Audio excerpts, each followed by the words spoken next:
أعوذ بالله من الشيطان الرجيم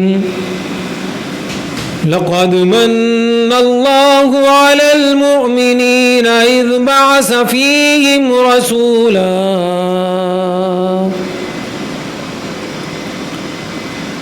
تمام قسم کی حمد و ثنا اللہ جل شانہ کی ذات پاک کے لیے جو اس کائنات کا اکیلا خالق اور مالک ہے،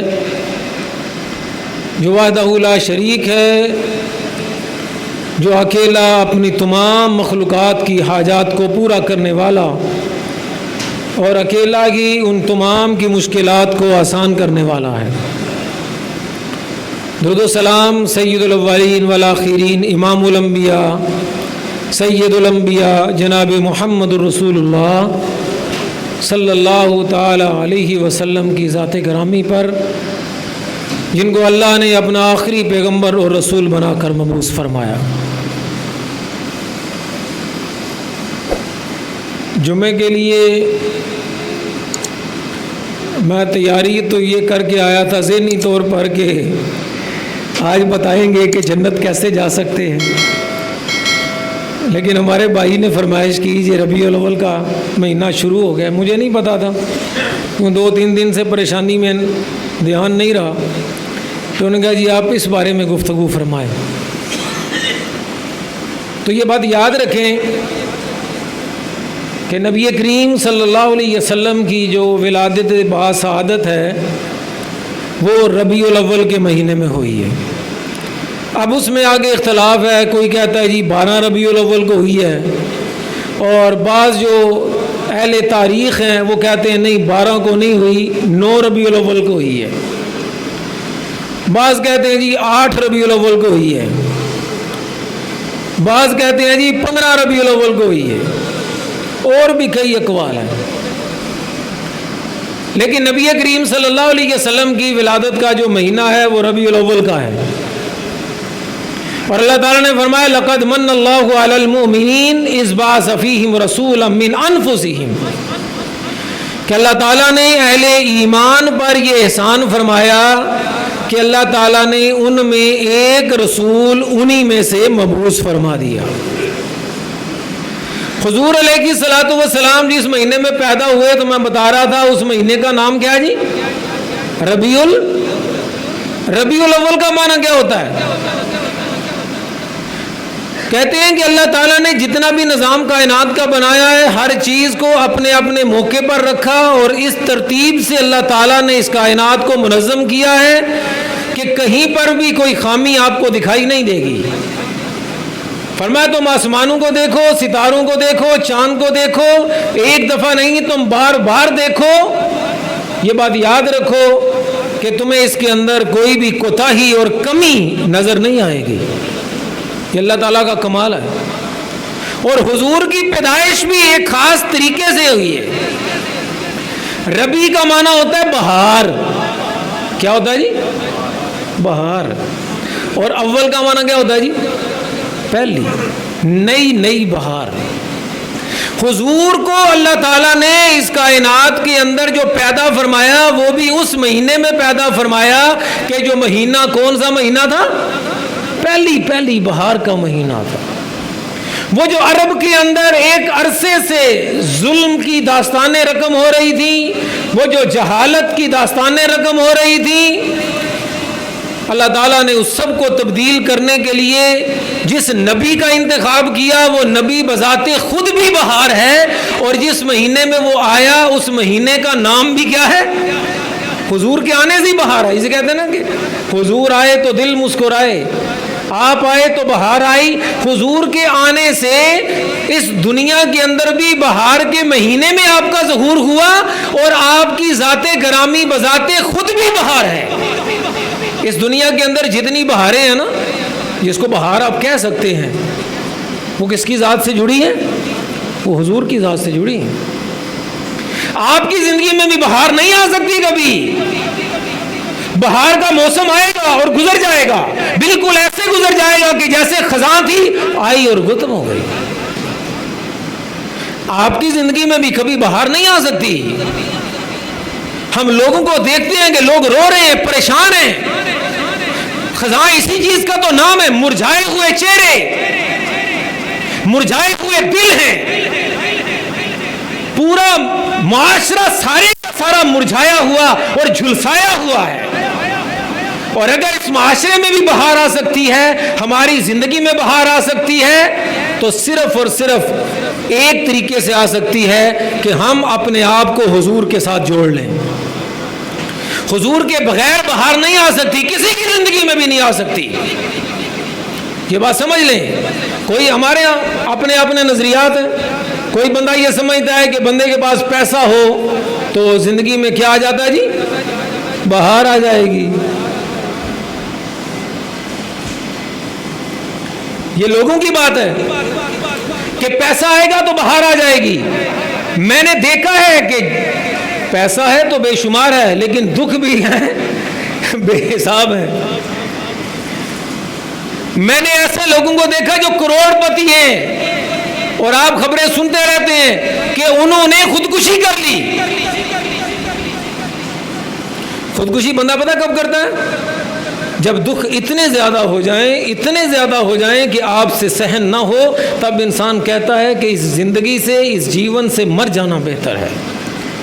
چھوٹے موٹے دکھ سے کوئی آدمی مرتا نہیں۔ جس کی زندگی میں خزاں انتہا پر چلی جائے نا، پھر وہ بندہ خودکشی کرتا ہے۔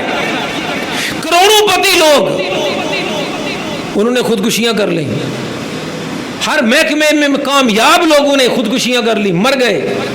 اور آپ یہ جان کر حیران ہوں گے، اس وقت کہتے ہیں کہ جناب دنیا میں ترقی کر لی جاپان نے، جاپان ترقی یافتہ ملکوں میں سے ہے، لوگ یہاں سے جاتے ہیں بڑی مشکل سے ویزے ملتے ہیں، وہاں پر جناب بندہ دیکھے تو ترقی کی انتہا پر وہ لوگ پہنچے ہوئے، ہر چیز کی انتہا ہے، دنیا کی نعمتوں کی انتہا ہے۔ لیکن آپ یہ جان کر حیران ہوں گے، دنیا میں سب سے زیادہ خودکشیاں کہاں پر ہوتی ہیں؟ جاپان میں ہوتی ہیں۔ تو کہ یہ پاگل پن نہیں ہے؟ بھئی کیا چاہیے آپ کو؟ گھر چاہیے، گھر آپ کے پاس ہے۔ آپ کو گھر چاہیے، گھر آپ کے پاس ہے۔ گاڑی آپ کو چاہیے، گاڑی آپ کے پاس ہے۔ کھانے کو چاہیے تو کھانا آپ کے پاس ہے۔ ہر چیز، دنیا کی سب سے بہترین چیز ان کے پاس ہے، بہترین ملک ان کے پاس ہے، لیکن خودکشیاں سب سے زیادہ کیوں ہو رہی ہیں؟ اور میں آپ کو یہ بات بتاؤں، نبی کریم صلی اللہ تعالی علیہ وسلم کا جو دور ہے، صحابہ کا جو دور ہے، اس جیسا دور آپ کبھی سوچ بھی نہیں سکتے۔ خود حضور کے گھر کی یہ حالت تھی، حضرت عائشہ فرماتی ہیں مہینہ مہینہ گزر جاتا تھا، ہمارے گھر میں چولہا، بولے جی چولہا نہیں جلتا تھا۔ یہ تھی خوشحالی، یہ حال بتا رہا ہوں آپ کو۔ غزوہ خندق کے موقع پر نبی کریم صلی اللہ علیہ وسلم بھی خندق کھود رہے ہیں، ساری دنیا کے امام خندق کھود رہے ہیں، صحابہ ساتھ میں خندق کھود رہے ہیں۔ 2 دن 3 دن بیت گئے، کھانے کو نہیں ملا، بھوک کی وجہ سے لوگوں کا برا حال ہو گیا، لوگوں نے اپنے پیٹ پر پتھر باندھے ہوئے ہیں۔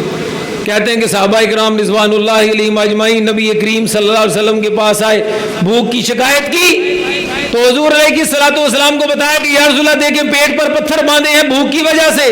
تو کہتے ہیں جب انہوں نے بتایا تو حضور نے اپنے پیٹ مبارک سے، اپنے بطن مبارک سے چادر کو ہٹایا تو نیچے 2 پتھر بندھے ہوئے تھے۔ بہار اور چیز ہے، ہم نے کچھ اور سمجھ لیا۔ بہار حضور کے ساتھ ہے، بس اس کے سوا بہار نہیں ہے۔ حضور کی زندگی، حضور کی سیرت، حضور کے ساتھ تعلق جتنا گہرا ہوتا چلا جائے گا، پیٹ پر پتھر بھی بندھے ہوں گے مگر زندگی میں بہار ہوگی۔ آپ کو ایک واقعہ، پوری ہسٹری، پوری تاریخ، ابھی تقریباً 4 مہینے میں آپ سے غیر حاضر رہا، تو اس دوران میں قرآن پاک کا جو تفسیر تھی اس کا دورہ جو ہے، قرآن پاک پوری تفسیر کا دورہ مکمل کیا، صحیح بخاری شریف کی 6 جلدیں تھیں اس کا دور مکمل کیا، صحیح مسلم کی 7 جلدیں تھیں، ان کا دور مکمل کیا، مسند احمد کی 8 جلدیں تھیں، ان کا دور مکمل وہاں پر کیا، موطا امام مالک کی 3 جلدیں تھیں، اس کا وہاں پر دور مکمل کیا، مسند دارمی کی 2 جلدیں تھیں، اس کا دور وہاں پر مکمل کیا، اور اس کے علاوہ شیعہ کی 4 کتابیں ہیں، الاستبصار، ملا یعذر الفقی، اصول کافی اور تہذیب الاحکام. جس طرح ہمارے ہاں 6 کتابیں حدیث کی ہیں نا، ان کی بھی 4 حدیث کی کتابیں ہیں. وہ 4 حدیث کی کتابوں کی 20 جلدیں ہیں، وہ 20 جلدیں بھی ان 4 مہینوں میں مکمل کی. تورات اس 4 مہینے کے اندر مکمل پڑھی، انجیل مکمل اس 4 مہینے کے اندر پڑھی، زبور ان 4 مہینوں کے اندر مکمل پڑھی. ہندوؤں کی کتاب ہے بھگوت گیتا، جس میں ان کے احکامات ہیں، وہ ان 4 مہینوں کے اندر مکمل پڑھی. علامہ ابن خلدون کی کتاب ہے مقدمہ ابن خلدون، وہ اس کے اندر پوری تاریخ اور سیرت کی کسی کتاب میں بھی مجھے ایک روایت ایسی نہیں ملی، ایک بات ایسی نہیں ملی کہ صحابہ کرام میں سے کسی نے بھوک کی وجہ سے، غربت کی وجہ سے کیا کر لی ہو، خودکشی کر لی. ایسا نہیں ملے گا، ایک واقعہ ایسا نہیں ملے گا. وجہ کیا تھی ان حالات کے باوجود؟ وجہ کیا تھی؟ وجہ یہ تھی کہ وہ کس کے ساتھ جڑے ہوئے تھے؟ بس حضور کی ذات کے ساتھ مگن تھے. بس ان کو پتا تھا یہی احسان ہے. لقد من اللہ علی المؤمنین، اللہ نے مومنوں کے اوپر احسان کیا کیا؟ مومنوں پر احسان یہ نہیں کیا کہ انہیں گاڑیاں دے دی تو احسان ہو گیا، یہ ذکر نہیں کیا اللہ نے. ان کے پاس مکان دے دیے ان کو کہ میں نے بڑا احسان کیا، میں نے ان کو مکان دے دیے، میں نے ان کو جائیدادیں دے دی، میں نے ان کو دولت دے دی. یہ تو پہلے سے تھا. لوگوں کے پاس مکان بھی تھے، جائیدادیں بھی تھیں، گھوڑے بھی تھے، اونٹ بھی تھے، بکریاں بھی تھیں. یہ سب تھا پہلے. جو اللہ نے حضور کو بھیج کے احسان کیا وہ کیا تھا؟ لقد من اللہ علی المؤمنین، فرمایا اللہ تعالیٰ نے ایمان والوں پر احسان کیا. اذ بعث فیہم رسولا، اللہ نے ان میں ایک رسول کو کیا کر دیا؟ مبعوث فرمایا. تو جب حضور ان کو مل گئے تو سب بدل گیا. پھر حضور کے ساتھ جڑنے سے زندگی میں بہار آتی ہے، اس کے سوا بہار نہیں ہو سکتی کبھی بھی. حضور کے ساتھ جڑنے کا کیا مطلب ہے جی؟ ہم جڑیں گے کیسے؟ حضور سے باہر آئے گی کیسے؟ تو حضور علیہ الصلوۃ والسلام نے فرمایا من احب سنتی فقد احبانی ومن احبانی کان معی فی الجنہ. جس بندے نے میرے طور طریقے سے محبت کی اس نے مجھ سے محبت کی، اور جس نے مجھ سے محبت کی وہ میرے ساتھ کہاں پر ہوگا؟ میرے ساتھ جنت میں ہوگا. وہ بہار ایسے نہیں. ہمارے ہاں تو معاملہ اور ہو گیا نا. ہم لوگوں نے ہم بہار کیسے لے کر آتے ہیں جی؟ ربیع الاول میں ہم کہتے ہیں جھنڈیاں لگاؤ ذرا بہار آ جائے، ذرا لائٹیں لگا دو بہار. لائٹوں سے بہار آئے گی؟ اگر لائٹوں سے بہار آتی تو پھر امریکہ میں بہار ہے کہ وہاں پر اتنی لائٹیں، یہاں پر تو پھر بھی لوڈ شیڈنگ ہے. یہاں پر تو پھر بھی بڑی لوڈ شیڈنگ ہوتی ہے. پھر تو کوریا کے اندر، جاپان کے اندر بہار ہی بہار ہونی چاہیے. بہار اس چیز سے نہیں آتی تھی. صحابہ کرام نے کبھی اس طریقے سے بہار نہیں آئی. ان کی زندگی میں بہار آئی کہ جو حضور نے کہا انہوں نے کر دکھایا، اور جو حضور نے کیا انہوں نے حضور کی اتباع فرمائی. جو آدمی حضور علیہ الصلوۃ والسلام کی سیرت پر چلے گا، حضور کے راستے پر چلے گا، حضور کے طریقے پر چلے گا، اسی کی زندگی میں کیا آ سکتی ہے؟ بہار آ سکتی، ورنہ بہار نہیں آ سکتی. ہم لوگ چاہتے ہیں کہ ہم صرف دعویٰ کریں کہ ہمیں نبی پاک سے بڑی محبت ہے تو ہماری زندگی میں بہار آ جائے گی. جناب ربیع الاول آ گیا، اور ہمارے ہاں تو یہاں پر تو بڑے آسان کام ہے. کئی لوگوں نے یہ پوسٹ بڑی شیئر کر رہے ہوتے ہیں کہ جناب جس نے سب سے پہلے ربیع الاول کے مہینے کی کسی کو مبارکباد دے دی تو اس کے لیے جنت واجب ہو گئی. لو بھائی آسان کام ہو گیا بھائی. مبارکباد بس ایک میسج کرنا ہے. پیکج پہلے ہر بندے کا ہوا ہے، اس کے لیے پیکج بھی تو نہیں کروانا پڑتا، 1 روپیہ بھی خرچ کوئی نہیں کرنا پڑتا. بس آپ نے ٹین کرنا ہے اور جناب بندوں کو میسج جائے گا اور آپ کے لیے جنت واجب ہو گئی. اگر ایسے جنت واجب ہو سکتی صحابہ اکرام کبھی قربانیاں نہ دیتے. صحابہ اکرام نے قربانیاں دیں حضور کی ایک ایک بات پر، حضور کے ایک ایک قول پر، حضور کے ایک ایک عمل پر انہوں نے ایسی پابندی کی کہ انسان حیران رہ جاتا ہے کہ یہ کیسے کر دکھایا انہوں نے. نبی کریم صلی اللہ علیہ وسلم کے صحابی ہیں حضرت عبداللہ بن عمر. کیا نام ہے جی؟ عبداللہ بن. یہ ان کا نام عبداللہ ہے اور یہ بیٹے ہیں عمر کے. اور یہ عمر کون ہے؟ حضرت عمر رضی اللہ تعالیٰ. ان کے بیٹے ہیں, ان کا نام تھا عبداللہ. وہ کہتے ہیں کہ نبی کریم صلی اللہ علیہ وسلم, میں چھوٹا تھا ابھی, تو نبی کریم صلی اللہ علیہ وسلم کے ساتھ میں کھانا کھا رہا تھا. یہ بات بتا رہا ہوں کہ ان کی جرأت کیسی تھی اور ہماری کیسے ہو گئی. ہم جھنڈیوں تک رہ گئے سال کے بعد, وہ بھی سالانہ. ہماری محبت سالانہ ہو گئی. یہ تو روئے روئے میں محبت کو گھسا ہونا چاہیے تھا, پورے جسم کے سرایت کر جانا چاہیے تھا اس محبت کو. وہ کہتے ہیں کہ میں حضور کے ساتھ کھانا کھا رہا تھا, اور کھانا کیا تھا, وہ شوربہ تھا, اور شوربے میں گوشت تھا اور ساتھ میں کیا تھے, کدو. کدو شریف جس کو کہتے ہیں, کدو تھے اور شوربہ تھا اور گوشت تھا.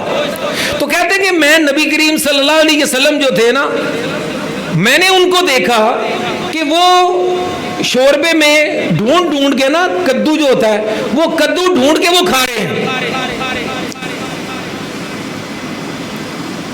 میں نے صرف دیکھا کہ حضور کسے ڈھونڈ کر کھا رہے, شوربے میں سے کدو ڈھونڈ کر کھا رہے. کہتے جب سے میں نے حضور کو دیکھا کہ آپ شوربے میں سے کدو ڈھونڈ کر کھا رہے تھے, حضور تو میرے محبوب تھے ہی, تب سے کدو بھی میرا کیا ہو گیا, محبوب ہو گیا. تب سے کدو میرا محبوب ہو گیا.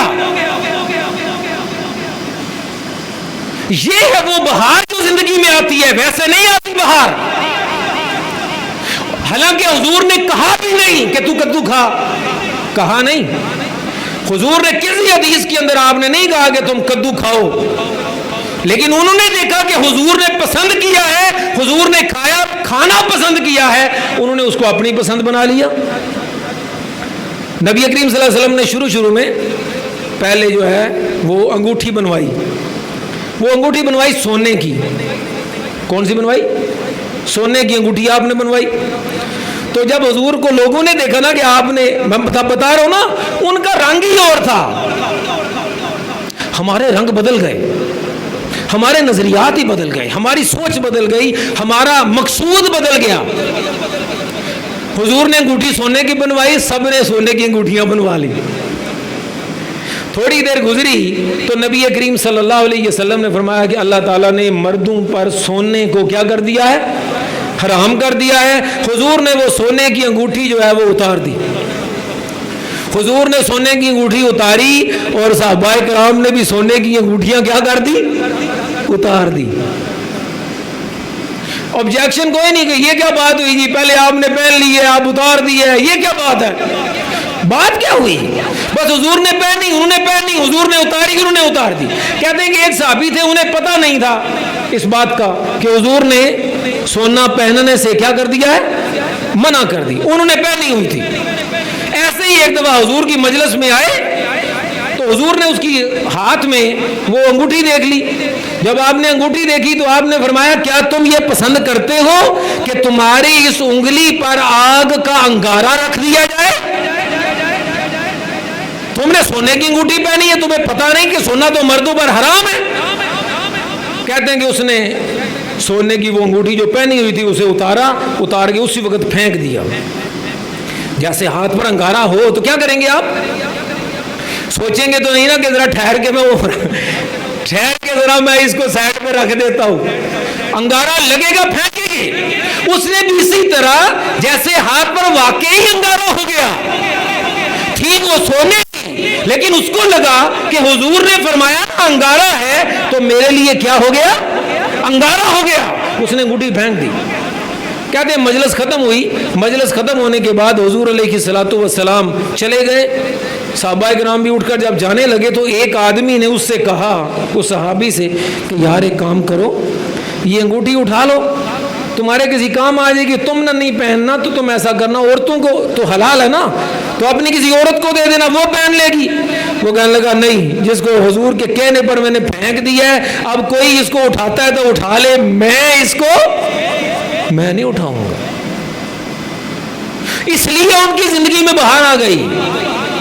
اس لیے آپ نے دیکھا کہ پوری دنیا پر ان کی حکومت ہو گئی. پوری دنیا پر حکومت ہو گئی. پوری دنیا ان کے نام سن کے کانپا کرتی تھی. عمر کا نام سن کے کانپا کرتے تھے لوگ. لیکن بات یہ تھی کہ انہوں نے حضور کی زندگی کے ساتھ اپنی زندگی کو جوڑ دیا، اور ہم لوگوں نے حضور کی زندگی کے ساتھ اپنی زندگی کو جوڑنا مناسب نہیں سمجھا. ہم نے کہا نہیں بات ٹھیک ہے، حضور کو مانتے ہیں، ماشاءاللہ اچھی بات ہے، بس اتنا کافی ہے. حضور کو مان لیا، کلمہ پڑھ لیا، یہ کوئی تھوڑی بات ہے. اب اس سے آگے جناب جو حضور کہتے ہیں ہم وہ کریں بھی. فرمایا نہیں، تم سے پہلے جو قومیں ہلاک ہوئی ہیں وہ بھی اسی وجہ سے ہلاک ہوئی کہ انہوں نے نبیوں کو مانا تو صحیح لیکن نبیوں کی بات نہیں مانی. ان کی زندگی میں بھی بہار نہیں آئی، خزاں ہی رہی. وہ خزاں ہی رہے گی. ماننے سے کیا ہو جائے گا کہ آپ نے کس کو مان لیا اور کہاں تک آپ پہنچ گئے. انجیل کے اندر آتا ہے حضرت عیسیٰ علیہ السلام جو تھے نا، حضرت عیسیٰ علیہ السلام، ان کی زندگی میں لوگ ان کو کہتے تھے خداوند خداوند. تو انجیل میں لکھا ہے کہ عیسیٰ علیہ السلام کہنے لگے کہ یار تم مجھ سے بڑی محبت کرتے ہو، ویسے جدھر جاتا ہوں پیچھے پیچھے ہاتھ جوڑ کے کھڑے ہو جاتے ہو راستے میں کہ خداوند آ گئے، خداوند آ گئے، یسوع مسیح آ گئے، بڑی میری چرچا کرتے ہو تم. لیکن یہ بات یاد رکھو، جو شخص مجھ پر ایمان لایا اور اس نے میری باتوں پر عمل کیا، بڑی کمال کی مثال ہے. یہ چاروں انجیلوں میں ہے. انجیل لوکا کے اندر بھی ہے، انجیل متی کے اندر بھی ہے، انجیل مرکز کے اندر بھی ہے، انجیل یوحنا کے اندر بھی ہے. یہ چار انجیلیں ان کے یہاں مشہور ہیں. فرمایا کہ جو آدمی مجھ پر ایمان لایا اور ایمان لانے کے بعد جو میں نے کہا اس پر کیا کیا؟ عمل کیا، چلا اس راستے کے اوپر. فرمایا اس کی مثال ایسے ہے کہ جیسے کسی نے مکان بنایا اور اس مکان کی جو بنیادیں ہیں وہ گہری کھود کر پتھر کے اوپر رکھی. اب طوفان آئے، آندھی آئے، اس کے مکان کو وہ گرا نہ پائے گی. اور فرمایا کہ جو بندہ مجھ پر ایمان تو لایا، مانا کہ واجبہ یسوع مسیح کیا بات ہے، جو مجھ پر ایمان تو لایا لیکن جو میں نے کہا اس پر عمل نہ کیا. فرمایا اس کی مثال ایسے ہے کہ اس نے گھر بنایا لیکن اس گھر کی جو دیواریں ہیں وہ ریت کے اوپر رکھ لی، ریتلی زمین کے اوپر. فرمایا کہ تھوڑا سا سیلاب بھی آئے گا اس کے مکان کو کیا کرے گا؟ بہا کے لے جائے گا. سب ختم، کچھ بھی باقی نہیں رہے گا. جب میں نے یہ واقعہ پڑھا تو مجھے حیرانی ہوئی کہ کیسی کمال مثال دی ہے. ہمارے یہاں آپ نے لوگوں کو دیکھا ہوگا کہ لوگ بعض ایسے ہیں کہ 100 روپے پر بے ایمان ہو جاتے ہیں، 50 روپے کے پیچھے بے ایمان ہو جاتے ہیں. وہ ایمان کی جو عمارت ہوتی ہے وہ گر جاتی ہے. کتنے روپے میں؟ 50 روپے کا جھٹکا لگا، ایمان کی عمارت گئی. کسی کو 100 کا جھٹکا لگا تو ایمان گیا، کسی کو 1000 کا جھٹکا لگا، کسی کو 1,00,000 کا جھٹکا لگا، اس کا ایمان مکان گیا، اس کا ایمان کا مکان برباد ہو گیا. وہ پتہ بھی بندہ کہتا ہے یار اس کو کیا ہو گیا، اس کا ایمان کہاں گیا؟ بھائی وہ گیا تھا، وہ پہلے تھا لیکن جھٹکا لگا ذرا تھوڑا سا، تھوڑی سی آزمائش آئی اور ایمان کیا ہو گیا؟ دھڑم. تھوڑی سی آزمائش میں بھی ختم. ہمارے ایمان ایسے ہو چکے ہیں کیونکہ ہم نے حضور کو مانا تو صحیح لیکن ہماری زندگی میں حضور کے طریقہ نہیں آیا، حضور کے راستے پر چلنا نہیں آیا، جس کی وجہ سے زندگی میں بہار نہیں آئے گی. تو اگر ہم یہ چاہتے ہیں ہماری زندگی میں بہار آ جائے تو پھر حضور کے ساتھ جڑے بغیر یہ ممکن نہیں ہے. حضور کے طریقوں پر چلے بغیر، حضور کے راستے پر چلے بغیر یہ بات ممکن نہیں ہے کہ کسی کی زندگی میں بہار آ جائے. میں آپ کو یہ نہیں کہتا کہ حضور کے طریقے پر چلنے سے پیسہ آ جائے گا، گاڑی آ جائے گی، بنگلہ آ جائے گا. وہ اگر اللہ نے نصیب میں لکھا ہے تو وہ آ جائے گا، وہ کوئی روک نہیں سکتا. اور اگر نہ بھی آیا تو فرق نہیں پڑنے والا، بہار زندگی میں ضرور آئے گی. بہار زندگی میں صرف حضور کی ذات سے آ سکتی ہے. دنیا کی دولت سے، دنیا کے پیسوں سے، دنیا کے مکان سے، جائیدادوں سے، کاروبار سے اس سے کبھی بہار نہیں آ سکتی. بلکہ ایسا بھی ہو سکتا ہے کہ اگر آپ نے حضور کے راستے کو چھوڑا تو آپ کا مال، آپ کا گھر، آپ کے سارے مال، دولت، کاروبار وہ آپ کے لیے عذاب بن جائے. اللہ اسی کو آپ کے لیے عذاب بنا دے. تو یہ ربیع الاول کا مہینہ حضور کی آمد کا مہینہ ہے.